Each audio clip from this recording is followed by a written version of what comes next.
Bonjour à tous, alors aujourd'hui je vous propose de découvrir en détail le fonctionnement ici de ce boîtier, le fonctionnement que vous connaissez déjà en partie puisque c'est un détecteur de fumée. Alors celui-ci c'est particulier, il est connecté. Un détecteur de fumée c'est en fait un système de sécurité indispensable pour votre logement puisque, alors évidemment si vous êtes réveillé en plein jour, vous voyez de la fumée, vous savez qu'il faut appeler les pompiers ou au contraire si c'est une fausse alerte. Par contre, si vous dormez, qui dit fumée, dit peut-être fumée toxique, dit départ d'incendie, donc vous dormez paisiblement, vous respirez ces fumées, ça va se passer mal pour vous, sauf si vous avez un détecteur de fumée qui lui va détecter la fumée, va sonner dans tous les sens, va mettre une alarme, va vous réveiller et à ce moment-là vous allez pouvoir donc éventuellement quitter votre logement ou alors se rendre compte que c'était une fausse alerte puisque c'est simplement la fumée d'une bougie. Par contre, ce qui est bien ici avec ce modèle, il fait ce job de détecteur de fumée classique, mais celui-ci va en plus vous envoyer une notification directement sur votre smartphone. Pratique si vous avez une grande maison, vous allez recevoir l'alerte, et encore plus pratique si vous êtes à l'autre bout du monde, vous allez aussi recevoir une alerte sur votre téléphone puisque ce boîtier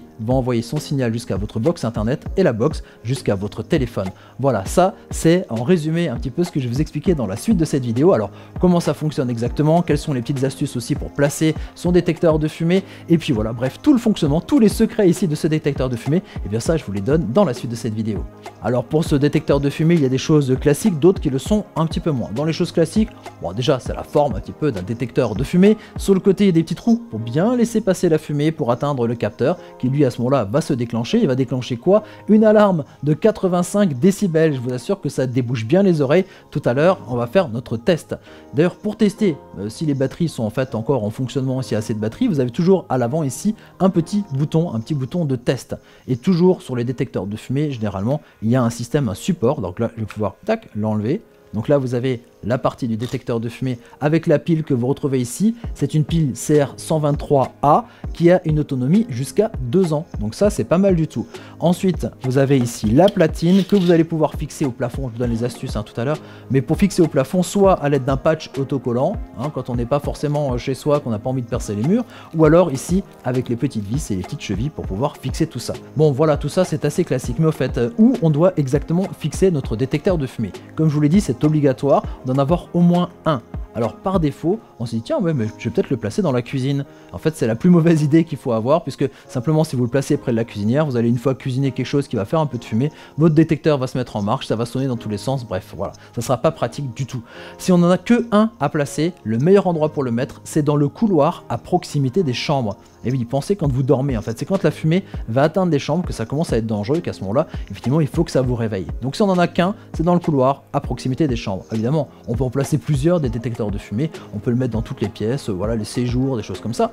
On peut même le mettre quand même dans la cuisine, mais alors vraiment pas au-dessus de la cuisinière. Il faut vraiment le mettre de manière décalée, vraiment à l'écart de cette cuisinière. Pareil pour les salles de bain. Dans la salle de bain, des fois il y a de la vapeur d'eau. Alors le détecteur de fumée, lui, entre de la fumée et de la vapeur d'eau, c'est exactement pareil. Donc il va aussi sonner chaque fois que vous prenez une douche un petit peu chaude. Donc la salle de bain, on évite en règle générale. Alors après, comment le placer? Eh bien on le place jamais sur un mur, on le place au plafond, grâce à ces platines de fixation. Alors quand vous avez un plafond plat, c'est facile. Quand vous avez un plafond mansardé ou alors en forme comme ça de toit de V, alors généralement on ne le place pas au sommet. On laisse toujours un écart au moins de 50 cm pour pas être au sommet comme ça de cette pointe ou de cet angle. Pareil pour un plafond plat, on se met généralement à 50 cm du mur, tout simplement puisque la fumée, comme ça il y a une petite marge de sécurité au niveau de la fumée. La fumée monte en général, donc voilà, ça nous fait une petite marge de sécurité si jamais il y a justement cette fameuse fumée de bougie qui peut sortir, faire une fausse alerte. Voilà, il faut que ça vaille vraiment le coup de vous réveiller effectivement en cas de sécurité. Alors concernant le réveil, justement, je vous propose de faire le test ici de la sonnerie de ce détecteur de fumée. Alors j'ai ici une petite bombe là qui me permet de faire de la fumée pour tester les détecteurs de fumée. Alors vous allez voir, celui-ci donc est mise en fonction, donc il n'y a pas de souci. Et je vais mettre un petit peu de fumée comme ça, voilà. Il y a un petit peu de fumée qui arrive au détecteur. Voilà, oh là, ça sonne. Vous entendez les 85 décibels, ça fait 3 sonneries. Alors non seulement ça sonne ici, donc si je suis à côté là, j'ai les oreilles claquées, là je l'éloigne un petit peu du micro, mais en plus je viens de recevoir une notification sur mon téléphone. Mon téléphone vient de sonner et j'ai un texte qui vient apparaître ici, mais dans mes notifications qui me dit attention, alarme fumée, attention, alarme fumée. Voilà, j'ai ma sonnerie, je me réveille, à ce moment-là je peux éventuellement réagir, voir si ça, voilà, si c'est une fausse alerte ou si c'est une vraie alerte. À ce moment-là je réveille tout le monde pour pouvoir sortir comme ça du logement. Pour éteindre la sonnerie, soit j'appuie sur le bouton du détecteur de fumée, soit j'utilise mon application de mon téléphone pour l'éteindre à distance. Ça c'est pratique, bah oui, appareil détecteur de fumée connecté. Alors justement pour cet aspect connecté, eh bien ce détecteur de fumée doit être placé, positionné à portée du Wi-Fi de votre box internet. Alors si vous avez un petit appart, ça pose pas de souci. Si vous avez une grande maison, bah des fois la box elle n'a pas forcément assez de portée pour envoyer son réseau donc sur tout le logement. Donc ce qu'il faut faire, c'est utiliser des petits boîtiers qu'on appelle des répéteurs qui se branchent sur une prise de courant qui répètent le signal Wi-Fi de votre maison un petit peu de votre box un peu plus loin pour l'étendre comme ça à toute la maison pour utiliser des terminaux type téléphone, tablette, des choses comme ça, mais aussi tous les appareils connectés. Et là ce sera le cas effectivement si vous avez une très grande maison. Ensuite, pour que ça fonctionne, il faut installer une application sur votre smartphone. Alors là c'est un choix stratégique parce que plutôt que d'avoir une application par appareil connecté, il existe des applications de domotique généralistes qui font en fait fonctionner plusieurs appareils connectés. Donc on a une seule application pour plusieurs appareils. C'est le cas ici pour l'application Elysion. L'application Elysion existe en version iOS et en version Android. Elle est gratuite, vous la téléchargez, vous créez un compte et donc avec cette application on va pouvoir associer ici ce détecteur de fumée.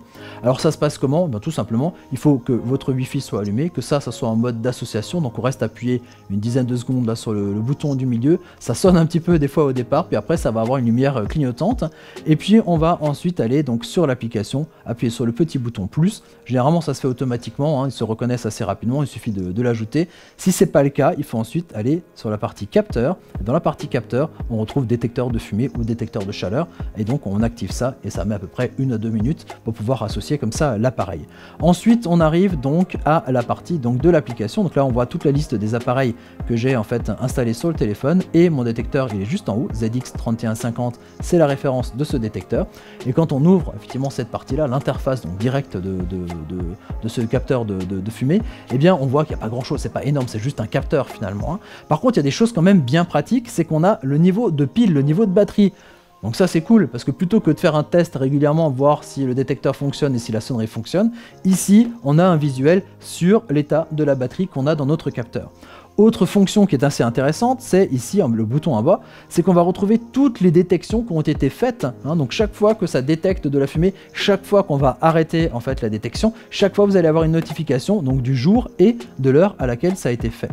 Ensuite, on l'a déjà vu un petit peu avant, c'est d'arriver ici d'accéder à pouvoir stopper en fait l'alarme de détecteur de fumée à distance. Donc voilà, là je suis juste à côté pour le faire, c'est trop facile, mais je pourrais le faire de l'autre bout de la planète, il suffit d'avoir une connexion internet au niveau de son téléphone. Voilà un petit peu. Et vous allez bien entendu aussi recevoir ces notifications dès qu'il y a une détection directement sur le smartphone, même si l'application est fermée, ça passe en dehors de l'application, c'est vraiment lié directement donc au téléphone. Et donc chaque fois que ça détecte, chaque fois je reçois une notification sur mon téléphone. Voilà, je crois qu'on a fait à peu près le tour ici de ce détecteur de fumée connecté. Donc détecteur de fumée classique c'est bien, connecté c'est encore mieux pour tout recevoir sur son téléphone et pouvoir contrôler un petit peu les choses. Et puis n'oubliez pas de vous abonner à notre chaîne YouTube, de mettre un petit j'aime sur la vidéo, et moi je vous dis à très bientôt pour découvrir d'autres objets techno. Allez, ciao ciao.